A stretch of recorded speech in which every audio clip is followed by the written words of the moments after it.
voller Glück.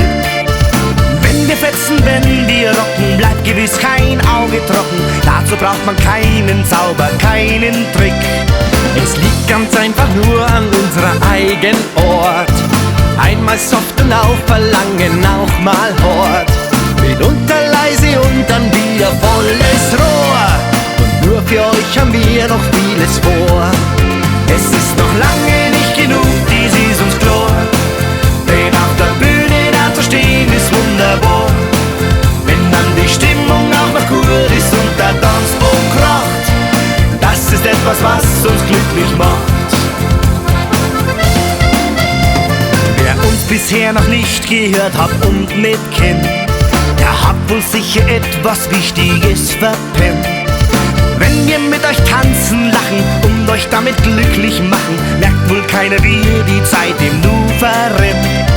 Wer heut mit uns die nächsten Stunden fröhlich ist, weil seinen Kummer, seine Sorgen heut vergisst, der nimmt sich keine Zeit, um auf die Uhr zu sehen. Warum wohl auch, es gibt keinen Grund zu gehen.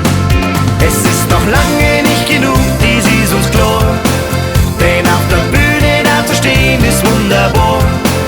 Wenn dann die Stimmung auch noch gut ist und der Tanzboden kracht, das ist etwas, was uns glücklich macht.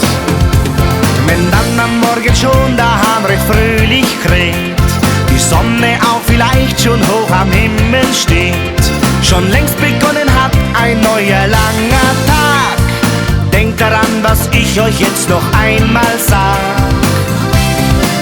Es ist noch lange nicht genug, dies ist uns klar. Denn auf der Bühne da zu stehen ist wunderbar.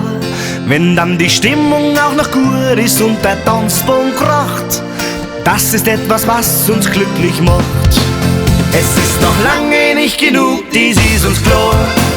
Denn auf der Bühne da zu stehen ist wunderbar. Wenn dann die Stimmung auch noch gut ist und der Tanzboden kracht, das ist etwas, was uns glücklich macht. Wenn dann die Stimmung auch noch gut ist und der Tanzboden kracht, das ist etwas, was uns glücklich macht.